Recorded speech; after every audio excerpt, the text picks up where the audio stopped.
Maruti Suzuki के MD CEO Mister Hisashi Takeuchi, Mister Parth Banerjee, Mister Rahul Bharti, उपस्थित सभी सम्माननीय भाई और बहनों, आज का दिन हमारे देश के इतिहास में बहुत ही महत्वपूर्ण दिन है, क्योंकि हमारी एयर पोल्यूशन के कारण हमारे सबके लिए एक बहुत बड़ी समस्या है और इसलिए स्वाभाविक रूप से इकोलॉजी एंड एनवायरनमेंट को प्रोटेक्ट करना ये हम सब की सबसे बड़ी प्राथमिकता है। कोई भी मॉडर्न सोसाइटी के 3 इंपॉर्टेंट पिलर्स हैं, उसमें ethics, economy, ecology and environment. और इकोलॉजी एंड एनवायरनमेंट में air pollution, water pollution and sound pollution is big concern. Delhi वालों को मुझे समझाने की आवश्यकता नहीं है कि एयर पोल्यूशन के कितने दुष्परिणाम हैं। हम लोग, अनेक लोग डॉक्टर के और मेडिसिन के लिए इतना खर्चा करते हैं, इसका one of the major reason is air pollution. और मैं आपके सामने बड़े एपोलॉजिक मैनर में खड़ा हूं कि 40% एयर पोल्यूशन के लिए ट्रांसपोर्ट मिनिस्ट्री जिम्मेदार है। तो ये भी मेरे लिए बड़ा दुख का विषय है और इसलिए हमारा टारगेट है कि एयर पोल्यूशन को कम करना। और मुझे खुशी है कि आदरणीय प्रधानमंत्री जी के नेतृत्व में हमारे हरदीप पुरी जी ने विशेष रूप से और इनिशिएटिव लिया और मारुति सुजुकी जैसे लोगों ने जो सहयोग किया है, उसके कारण आज का दिन हम सबको देखने के लिए मिला है। दूसरी बात यह है कि इकोनॉमिक पॉइंट ऑफ व्यू हमारे देश से करीब 22 से 23 लाख करोड़ रुपए हम फॉसिल फ्यूल के इंपोर्ट के लिए खर्चा करते हैं। हमारे प्रधानमंत्री जी ने कहा है कि हमको आत्मनिर्भर भारत बनाना है।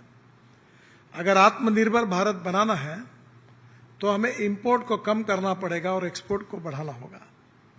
और स्वाभाविक रूप से और एक एंगल है कि हमारे देश में अगर ये इंपोर्ट को कम करना है तो हमें अल्टरनेटिव फ्यूल और बायो फ्यूल पर काफी काम करने की आवश्यकता थी।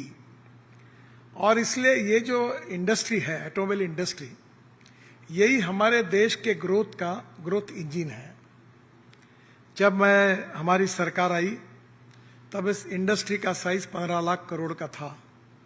आज हमारा साइज 23 लाख करोड़ का हुआ है और मुझे बताते हुए खुशी है कि आज वर्ल्ड में पहले हम 7वें नंबर पे थे, अभी बीच में हमने जापान को पीछे डालकर हम 3रे नंबर पर आए हैं और आज वर्ल्ड की 3rd नंबर की ऑटोमोबाइल इंडस्ट्री है। आपका इतना बड़ा योगदान है कि 4.5 करोड़ युवाओं को जॉब्स इस इंडस्ट्री ने दी है। यही इंडस्ट्री है कि जो जीएसटी के रूप में हमारे राज्य सरकार और भारत सरकार को सबसे ज्यादा रेवेन्यू देते हैं। और इसलिए हमारी ग्रोथ के साथ इस इंडस्ट्री की ग्रोथ जुड़ी हुई है। और अल्टरनेटिव फ्यूल और बायो फ्यूल के कारण डोमेस्टिक मार्केट तो अच्छा मिलेगा ही, पर मेरा विश्वास है कि पूरे विश्व में अब प्रदूषण की जो चिंता है और विश्व की परिस्थितियां तेजी से इस प्रकार से बदल रही है कि निश्चित रूप से अल्टरनेटिव फ्यूल और बायो फ्यूल को महत्व मिलेगा। जब इसी होटल में मैंने पहले इलेक्ट्रिक कार का लॉन्चिंग किया था तो मुझे एक पत्रकार ने प्रश्न पूछा था कि आपकी गाड़ी इलेक्ट्रिक की कार अगर रास्ते में बंद पड़ेगी तो धक्का मारने के लिए आप आओगे क्या? तो कभी कभी ऐसा होता है कि लोगों में मिसअंडरस्टैंडिंग होता है और स्वाभाविक से कोई इलेक्ट्रिक कार बंद नहीं पड़ी। और आज इलेक्ट्रिक कार की स्थिति ऐसी हुई है कि जो हमने इलेक्ट्रिक कार को जब शुरू किया था, स्कूटर को शुरू किया था, तो $150 पर किलोवाट पर आवर जो कीमत थी, आज वो $50 पर किलोवाट पर आवर आई है। और उसी प्रकार से हमारी फ्लेक्स इंजन की भी आज मुझे बड़ी खुशी है कि आज मारुति सुजुकी ने पहली कार ये लॉन्च की है। ये कमर्शियल सेक्टर में लॉन्च की है और ये बिजली भी तैयार करेगी और 100% इथेनॉल का भी यूज करेगी। कल मुझे और पुरी जी को सौभाग्य मिला कि हमारी जो 2 व्हीलर कंपनी है हीरो, उसकी भी 2 मोटरसाइकिल लॉन्च हुई। धीरे धीरे सब लोग इसमें आएंगे और जैसे पुरी साहब ने घोषित किया है कि इथेनॉल के आउटलेट्स बड़े प्रमाण पर वो खोल रहे हैं, तो पेट्रोल के अल्टरनेटिव के रूप में इथेनॉल का उपयोग होगा तो देश का प्रदूषण कम करने में ये बहुत ही ऐतिहासिक रूप से योगदान रहेगा। मैं मारुति सुजुकी के लिए और दो बातों के लिए धन्यवाद दूंगा कि हमने जब पुरानी कारों को स्क्रैपिंग पॉलिसी के रूप में पॉलिसी लाई, तब उन्होंने स्क्रैपिंग सेंटर्स खोलकर इसको भी बहुत अच्छी तरीके से सपोर्ट किया। और आज मुझे बड़ी खुशी है कि बड़े प्रमाण पर कार का स्क्रैपिंग शुरू हुआ है और वो लगातार बढ़ रहा है। करीब 250 स्क्रैपिंग यूनिट देश में चल रहे हैं और जो प्रदूषण करने वाली जो पुरानी कारें थी, अब उसके बजाय अब यूरो 6 इमिशन नॉर्म की नई विशेष रूप से कार आएगी, जिससे प्रदूषण भी कम होगा और पुरानी ट्रक, पुरानी बसेस कम होगी। उसके लिए भी कल कैबिनेट में एक बहुत ऐतिहासिक निर्णय हुआ है। दिल्ली एनसीआर के लिए इस प्रकार के पोल्यूशन करने वाले व्हीकल के लिए बड़ी अट्रैक्टिव योजना कल मंजूर हुई है और उसकी भी जिम्मेदारी हमारे विभाग की तरफ है। एक तरफ हम प्रदूषण को मुक्त करने की बात के लिए काम कर रहे हैं और दूसरी ओर इकोनॉमिक पॉइंट ऑफ व्यू प्रधानमंत्री जी के नेतृत्व में आत्मनिर्भर भारत बनाने का सपना पूरा करने के लिए काम कर रहे हैं। और मुझे इसमें और तीसरी बात की खुशी है कि आज मारुति सुजुकी ने ये जो विशेष रूप से हमारा जो बायो सीएनजी है, उसके बारे में भी उन्होंने 5 प्लांट शुरू किए हैं। हमारी परली, पंजाब और हरियाणा में 280 लाख टन राइस स्ट्रॉ, जिसको हम परली कहते हैं, वो जलाने के कारण हमारा प्रदूषण बहुत बढ़ता है। 5 टन ऑफ परली is giving 1 ton of bio CNG. अब लोग नेपियर ग्रास भी लगा रहे हैं और बड़े प्रमाण पर पंजाब, हरियाणा, पश्चिम उत्तर प्रदेश, कर्नाटक, महाराष्ट्र, देश भर में काफी बड़े प्रमाण पर ये भी प्रोजेक्ट शुरू हो रहे हैं और जिसके कारण निश्चित रूप से हम आत्मनिर्भरता की तरफ बढ़ रहे हैं। मैं आदरणीय पुरी जी को धन्यवाद दूंगा कि इस क्राइसिस को तो उन्होंने बहुत अच्छे तरीके से हैंडल किया है, पर दूसरा इंपॉर्टेंट काम उन्होंने हिस्टोरिकली ये किया है कि उनके नेतृत्व में उन्होंने देश में क्रूड ऑयल के प्रोडक्शन के लिए और नेचुरल गैस के प्रोडक्शन के लिए बहुत बड़ा पुशअप किया है। वैसे वो अपने भाषण में बताएंगे तो ज़्यादा अच्छा होता है। उन्होंने ओएनजीसी और बाकी ऑर्गेनाइजेशन के द्वारा हमारे देश में गैस जो है, क्रूड ऑयल है, इसके लिए जो कोशिश की है और जिसमें सफलता बहुत अच्छी मिलने की कगार पर हम खड़े हैं, ये भी बहुत अच्छा कार्य हुआ है। हमारे नेचुरल गैस के उत्पादन में काफ़ी बढ़ोतरी हुई है और जिसके कारण हमारा इंपोर्ट कम हो रहा है। हमारे यहाँ बंगाल में वहाँ सीबीएम, कोल बेड मिथेन से ये सीएनजी बन रहा है और अभी हम कोल पर भी, जो लो क्वालिटी कोल है, उससे मिथेनॉल, अमोनियम नाइट्रेट और उसके साथ डीएमई, ये भी बनाने के प्रोजेक्ट शुरू हो रहे हैं। तो मुझे लगता है कि धीरे धीरे सभी फ्रंट पर जो काम हो रहा है वो बहुत ही अच्छा है और इसलिए टेक्नोलॉजी इसमें बहुत इंपॉर्टेंट है। और टेक्नोलॉजी में जापान जैसा देश तो बहुत ही सुंदर है, 101% परफेक्शन। और मैं एक बात के लिए और हमारे सुजुकी के मैनेजमेंट को रिक्वेस्ट करूंगा कि अब हमने हाइड्रोजन की भी शुरुआत की है।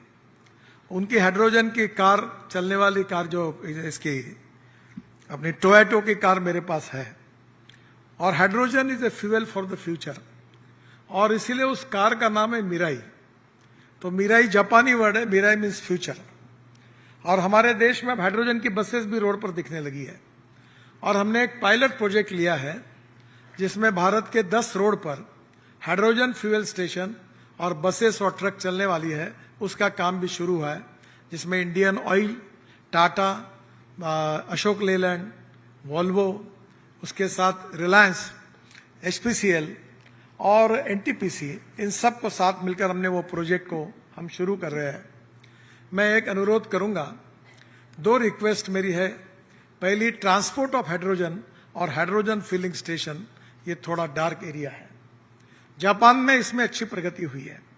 सुजुकी ने इस क्षेत्र में भी आने से भविष्य में बहुत बड़ा उपयोग, बिजनेस भी उनको मिलेगा और ये हमारा फ्यूचर है, क्योंकि हाइड्रोजन बनाना अब शुरू हो गया है। और दूसरी इंपॉर्टेंट चीज जो है, जो बहुत महत्वपूर्ण है, कि ये जो लगातार टेक्नोलॉजी का जो अपग्रेडेशन हो रहा है, इसमें हमारे यहाँ हाइड्रोजन फिलिंग स्टेशन, ये भी हमारे लिए बहुत बड़ी समस्या है।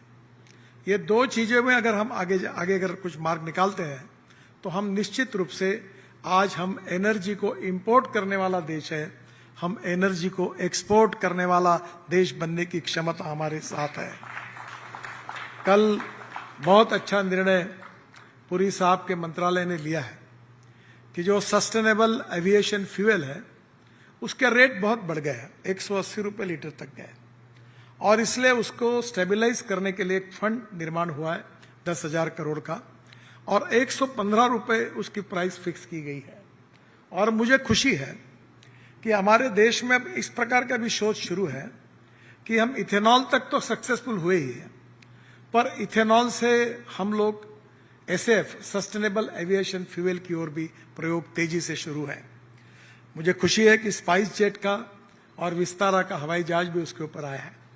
4 साल पहले 26 जनवरी को हमारे फाइटर जेट और हमारे हेलीकॉप्टर भी इथेनॉल पर चले हैं, और इसलिए निश्चित रूप से आने वाले समय में जो एसएफ है इसमें भी प्रोत्साहन देने की आवश्यकता है। मैं आदरणीय मंत्री जी को रिक्वेस्ट करूंगा कि निश्चित रूप से 115 की रेट में अब इंडिया में ये एसएफ बनाना वायबल होगा, क्योंकि आप में ही हम लोग मक्के से इथेनॉल बना रहे हैं, हम ब्रोकन राइस से इथेनॉल बना रहे हैं, हम बाम्बू से इथेनॉल बना रहे हैं नुमालीगढ़ में, हम परली से इथेनॉल बना रहे हैं पानीपत में, इंडियन ऑयल ही कर रही है, और वहां केवल इथेनॉल नहीं बना रहे हैं तो 150 टन बायो बिटुमिन भी बना रहे हैं, और 78,000 टन पर ईयर ये सस्टेनेबल एविएशन फ्यूल भी बना रहे हैं। और मुझे विश्वास है कि आज हम एविएशन फ्यूल के कारण बहुत त्रस्त हैं, पर पुरी साहब हमारे देश में इतनी ताकत है कि इसकी भी नीति अगर बन जाएगी तो हम सस्टेनेबल एविएशन फ्यूल को इंपोर्ट करने वाले नहीं तो एक्सपोर्ट करने वाला देश 2 साल में बन सकते हैं, क्योंकि हमारे पास इथेनॉल सरप्लस है। हमें 1450 करोड़ लीटर इथेनॉल अभी लगने वाला है, क्योंकि 20% तक 21 अभी साहब के विचाराधीन विषय है, पर इसमें कभी कभी गलत फहमियां भी लोग पैदा करते हैं। नागपुर में एक बहुत लीडिंग अखबार के संपादक का मुझे फोन आया और उसने मुझे कहा कि मेरी गाड़ी बिगड़ गई है। तो बोला कौन सी गाड़ी है? बोले जीप कंपनी की एसयूवी मेरे पास है, और वो बहुत बड़े एक्सप्रेस ग्रुप के इसमें से मुख्य संपादक थे नागपुर के। तो मैंने उनको कहा कि अच्छा तो फिर क्या हुआ? तो बोले ड्राइवर के पास गया था, ड्राइवर ने कहा कि इथेनॉल के कारण गाड़ियां बहुत बिगड़ रही है। तो मैंने उनको पूछा कि ये गाड़ी कौन से फ्यूल पर है? तो उसने कहा डीजल पर है। तो मैंने बोला मेहरबान, अभी डीजल में इथेनॉल ही नहीं डालते तो इथेनॉल से ये गाड़ी कैसे बिगड़ गई?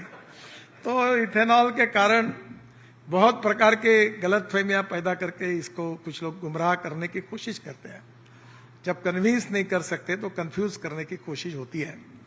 पर इथेनॉल एज ए फ्यूल जब ये इतनी बड़ी बड़ी कंपनियां अपनी टेक्नोलॉजी के साथ उपयोग कर रही है तो इन्होंने भी तो सोचा ही है ना। और इसीलिए जो 100% इथेनॉल का आया तो उनको जब उन्होंने 85 बनाई थी तो मैं जब कार्यक्रम में गया तो मैंने उनको कहा आप 100% पे जाइए। और इन्होंने इसके ऊपर रिसर्च किया, ट्रायल की, और जापान में तो बहुत ही परफेक्शन है। और मैं तो अक्सर एक बात मानता हूं कि innovation, entrepreneurship, science, technology, research, skill and successful practices, we name it as knowledge and conversion of knowledge into wealth is the future. और दूसरा जो इंपॉर्टेंट है जिसमें भी आप आगे मदद कर सकते हैं वो ये है कि conversion of waste into wealth. हमने यहां दिल्ली के 4 कचरे के पहाड़ों में से कौन सा गाजीपुर पहाड़ की 7 मीटर हाइट कम कर दी। बहुत लोग मुझे विरोध करते थे, हमने सेग्रीगेट किया उसको, और दिल्ली मुंबई हाईवे में, ये UR2 में, अब अहमदाबाद डोलोरो में हमने वहां का कचरा यूज किया और हमने उसमें 80 लाख टन कचरा रोड में डाल दिया। अब कचरे को सेग्रीगेट करके जो ऑर्गेनिक वेस्ट है उसमें नागपुर में हमारे यहाँ एक नेदरलैंड की कंपनी की टेक्नोलॉजी के साथ प्रोजेक्ट शुरू हुआ है, और वो 28 ton bio CNG per day बना रहे हैं। और वो जो बायो CNG बनाते हैं, जो बायोडाइजेस्टर में डालते हैं कचरा, तो उससे मीथेन निकलता है, और मीथेन से CNG भी निकाल सकते हैं और मीथेन से हाइड्रोजन भी निकाल सकते हैं। तो हमारे देश में कचरे की कोई कमी नहीं है, बहुत कचरा है, सभी क्षेत्र में कचरा है, तो पुरी साहब को भी पता है। और कचरे की साफ सफाई करना, इसीलिए तो मोदी जी के नेतृत्व में हमारी सरकार है। और हमारे पास ऐसे ऐसे इक्विपमेंट है कि हम कचरे को पूरा साफ कर देंगे। तो ये वेस्ट टू वेल्थ, ये सही में बहुत सक्सेसफुल है। पुरी साहब, मैंने अपने शहर का टॉयलेट का पानी 10 साल पहले बेचा महाराष्ट्र सरकार को, और 300 करोड़ रुपए साल के मिल रहे हैं। जब मैंने शुरुआत की तो कोई विश्वास ही नहीं रखता था। अभी मथुरा में मैं वाटर रिसोर्स मंत्री था, तो मैंने हाइब्रिड एन्युटी में 40% from government and 60% from investor tender निकाला। और आपको धन्यवाद देता हूं, वैद्य साहब थे, आपकी मथुरा में रिफाइनरी थी, तो वैद्य साहब को मैंने बुलाकर रिक्वेस्ट की कि आप पानी कहां से लेते हो। उन्होंने कहा यूपी इरिगेशन डिपार्टमेंट से। बोले कितने पैसे देते हो? बोले 25 करोड़। मैं चिंता मत करिए, मैं 5 करोड़ आपके बचा देता हूं, आप साल के 20 करोड़ दो, पानी हम आपको देंगे। त्रिवेणी इंजीनियरिंग कंपनी थी, उन्होंने टेंडर जीता, और वो 90 MLD स्लज पानी शुद्ध हो रहा है। आपको पानी 20 करोड़ में इंडियन ऑयल रिफाइनरी को मिल रहा है, 5 करोड़ उनके बच गए, और फुकट में अब वो मथुरा का 90 MLD स्लज का प्रॉब्लम सॉल्व हुआ। तो वेस्ट टू वेल्थ में भी बहुत बड़ा पोटेंशियल है, और जापान इसमें टेक्नोलॉजी में बहुत आगे है। तो आने वाले समय में हमारा देश आत्मनिर्भर बने, import substitute, cost effective, pollution free और इंडिजिनियस, यही हमारी सोच है। और मुझे बहुत खुशी है कि टेक्नोलॉजी में आपने जो सक्सेसफुल टेक्नोलॉजी का जो प्रयोग किया है, इसमें बहुत समाधान है। एक छोटी रिक्वेस्ट आपको और एक करूंगा कि यूरो 6 इमिशन नॉर्म्स की जो गाड़ियां आपके कंपनी की है, उसको क्या आप ये फ्लेक्स इंजन में कन्वर्ट कर सकते हैं क्या आपके सर्विस स्टेशन से? कल मैंने हीरो वालों को ये बात कही कि आप जो पुरानी मोटरसाइकिल है उसको अगर आप कन्वर्ट कर देंगे तो पूरा 100% इथेनॉल में पेट्रोल पूरा बंद हो जाएगा। ये पेट्रोल का चेहरा ही नहीं देखना है हमको। हम तो इसको कब बंद करेंगे इसके पीछे लगे, क्योंकि पोल्यूशन भी है और आर्थिक समस्या है। अगर आपको संभव हुआ तो धीरे धीरे, अब तो इथेनॉल के पंप पुरी साहब ने बोल दिया सब खुल जाएंगे, हर पेट्रोल पंप पे इथेनॉल होगा। और इथेनॉल अगर होगा और पुरानी यूरो 6 इमिशन नॉर्म की गाड़ियों को छोटी सी किट के उसमें चेंजेस करके उसकी कॉस्ट आप ले लें कंज्यूमर से, और कंज्यूमर को चॉइस मिलेगा और वो भी गाड़ियां कन्वर्ट होगी, तो ये इतने बड़े प्रमाण पर होगा। और इथेनॉल के प्रोडक्शन की कोई कमी नहीं है। आपको एक ही बात बताता हूं, जिस समय हमने कैबिनेट में निर्णय किया था कि कौन से इथेनॉल बनाना, तो मुझे याद है कि हमारे यहां बहुत उस समय भी काफी विवाद हुए। मैं बीच में पुरी साहब के उस समय सहयोगी थे केड़कर साहब, वो हमारे अटल जी के सरकार में फाइनेंस सेक्रेटरी थे। तो पूना में मैंने उनको पुण्य भूषण पुरस्कार मिला, डॉक्टर माशेलकर जी और सभी बड़े लोग वही थे। तो मैं कार्यक्रम में उनके लिए कार्यक्रम में गया था, उन्होंने फूड वर्सेस फ्यूल लिखा था। तब मैं उनसे बात कर रहा था कि फूड सरप्लस है। आज वर्ल्ड में चावल में हम नंबर 1 पर है, चावल रखने के लिए गोडाउन में जगह नहीं है। और एमएसपी मक्के की 1800 रुपए क्विंटल थी और मार्केट प्राइस 1200 रुपए क्विंटल थी। पुरी साहब, आपको धन्यवाद दूंगा। आपने जब यह निर्णय हमने कैबिनेट में मंजूर किया कि मक्के से इथेनॉल बनेगा, तो 1200 रुपए क्विंटल जो भाव था वो 2600 रुपए क्विंटल पे गया, और यूपी और बिहार के किसानों के जेब में 45,000 करोड़ रुपए हमारे एक निर्णय के कारण गए। ये इंपोर्ट करने के लिए हमारे डॉलर फूकने के बजाय अगर हम हमारे देश के किसानों को समृद्ध संपन्न करेंगे, तो ये किसान अन्नदाता नहीं ऊर्जा दाता, ऊर्जा दाता नहीं ईंधन दाता, ईंधन अब हवाई ईंधन दाता। और उसमें आगे भी आपके सहयोग से अभी हमको मीटिंग करनी है। हमने परली से बायो बिटुमिन बनाया, और 1 kilometre road Nagpur Jabalpur highway पर नागपुर के पास हमने रोड भी बनाया। ये प्राज वाले बैठे, इन्होंने भी उसमें सहयोग किया। और ये रोड जो है ये that is prove to be better than petroleum bitumen. हमारे देश को 110 लाख टन बिटुमिन लगता है, 50 लाख टन इंडियन रिफाइनरी की कैपेसिटी है, और बाकी हम इंपोर्ट करते हैं। तो अब हमने ये जब ये सेंट्रल रिसर्च ऑर्गेनाइजेशन को कहा कि इसको बढ़ाओ, तो उन्होंने टेक्नोलॉजी हासिल की। फिर मैंने कहा ये टेक्नोलॉजी बेचो। मेरे हाथ से 25 लोगों ने टेक्नोलॉजी उसके रॉयल्टी भर के ली है। और अब हम लोग बिटुमिन में 30% बायो बिटुमिन, 14% यूज टायर को हमने इंपोर्ट करने की परमिशन दी। मैंने भूपेंद्र यादव जी को कहा कि वेस्ट टू वेल्थ, ये वर्ल्ड का जितना भंगार है अपने देश में लाओ, कोई नहीं लेता तो हम लेंगे, हम उसको रिसाइकलिंग करेंगे सर्कुलेशन इकोनॉमी में। अब उसके टायर की पाउडर निकालकर, वो रबर की पाउडर और 7% प्लास्टिक डालकर आप अगर ये बिटुमिन जिस स्टैंडर्ड का, क्योंकि 40% तो हम ही खरीदते हैं, तो आपके और हमारे रिफाइनरी के लोग बैठकर वो डिजाइन, जैसे आप इथेनॉल खरीदते हैं वैसे ये भी खरीदिए और एग्जैक्ट हमको ऐसा मिक्स बना के दीजिए कि जो हमारा इंपोर्ट भी कम होगा। और आज 45 रुपए बिटुमिन की कॉस्ट 85 रुपए हो गई। अब हम बिटुमिन के बजाय सीमेंट के रोड करने के लिए सोच रहे हैं, तो उस समय अगर ये आपने ऐड किया तो बायो बिटुमिन का रेट 25 से 30 रुपए किलो, वेस्ट रबर के पाउडर का 15 रुपए और प्लास्टिक तो 4, 5, 6 रुपए, 7 रुपए किलो।